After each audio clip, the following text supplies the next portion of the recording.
as I told them, you know, great teams don't play great every day. You know, great teams find different ways, and they did that today.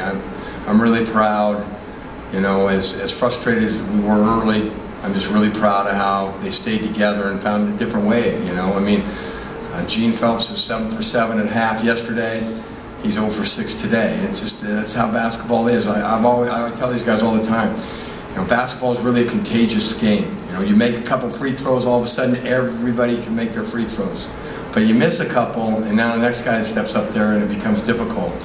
And it was way too much deja vu to me from last year in the Santa Barbara game when we got the ball inside early and weren't able to finish. Although we were on balance better today, at least. But you know, we miss a couple, and then it becomes contagious, and that happened to us a little bit. But I really thought Edis came in, and you know, I told him at half, it's okay if one or two of you are struggling. We can't have all of you. You know, we got to get.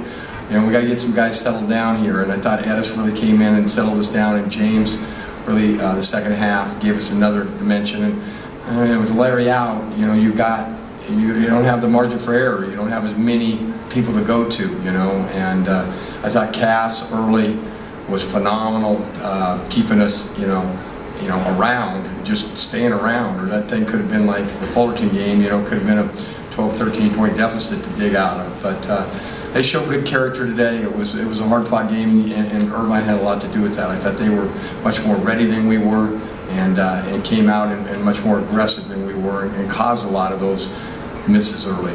I mean, you always think like, dang, we can't have this happen again. Like Coach said, it just reminded me of Santa Barbara. So I really wasn't too concerned because I felt like we didn't want to have that feeling again. So all I had to do was like get my team motivated and get them ready and just get them back where we needed to be. It's traditional here in the tournament for him. Yeah, you know, it's a part of, you know, it's cramp season for me right now. So, yeah, I was feeling my legs getting a little tight, and my coach did a good job of getting me in and out for the cramp didn't come, and my team played well enough for me to sit out for some minutes. So I just give my team for not having me cramp up.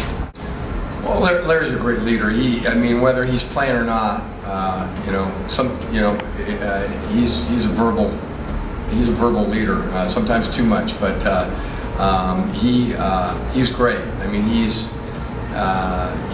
was very positive, and I think when he hurt his hand, I remember last year he said, boy, it's sure easier to see from here, you know, a type of thing. I think he said some things today that I couldn't tell them because, you know, they listen to each other more. The biggest one is, guys, your body language, you know, early in the first half, he said to them, guys, your body language looks like we're down 20. You know, you guys got to, you know, you guys got to believe in what you're doing. And coming from him, you know, it was great. But he walked off the court. He said to me, he said, "Damn, coach, I could never do this for a living. This is too stressful." That's not a question for me, really. I mean, that's a trainer question. I try to stay out of there. I just think coaches get way too emotionally involved in it. So I asked this morning. They said he's doing better. I said, is he going to try today? And there's no. And I don't. I think he's, again, as I said yesterday, I think he's doing better. But we're not going to rush him and put, you know, his career ahead of tomorrow's game. You know, it'll be in Larry and our trainer's decision, and I do think, you know, it has been encouraging to see the progress he's made in a week, but I don't know if it's realistic in 24 hours or not because I'm not a doctor or a trainer. When your teammates were going to kind of snap out? He was in there in 2 minutes into the game. I don't think he waited out. I mean, I seen the team wasn't doing great. Our chemistry wasn't there, so I just tried to do the best of my ability to get the team going. I mean, I'm not quite on the bandwagon as much as you, Robert. I know he's your kind of your man crush, but as Edis said to me after the game, he said, "Come on, coach, we kind of have a love-hate relationship, don't we? You know." Again, with Larry out, he gives us another leader on the court. You know, I mean, he's we have three captains, these two and Larry, and Edis. You know, gives us another guy that you know is kind of in charge out there. And you know that's voted on by their peers, and those votes were split almost identically three ways. And so he has the respect of those guys.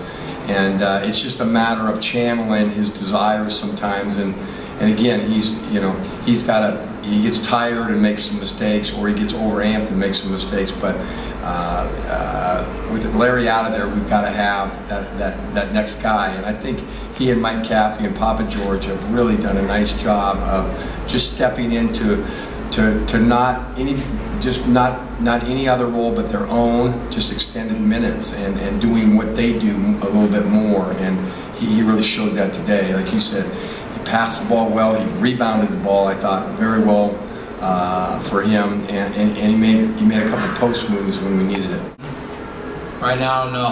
I can't even tell you right now. I have mixed feelings about it.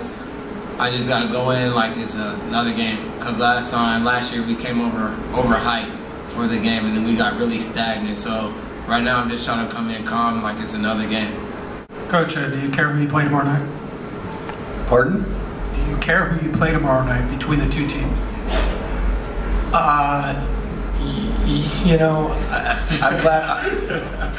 An hour ago, I would have just said, I'm just glad we're playing, and I don't think I care, except for the fact, I just want to win. So whichever one gives us the best chance, I have no idea who that is. And yet, Santa Barbara has, been the obstacle for us for 2 years, and if it's there, that challenge is tremendous, and we understand that, and we've, again, it gives us another opportunity to exercise that demon. But I got great respect for how Paulie's playing, and I think either way, we know we're in for a dogfight, and our job is, I tell the players all the time, control what you can control.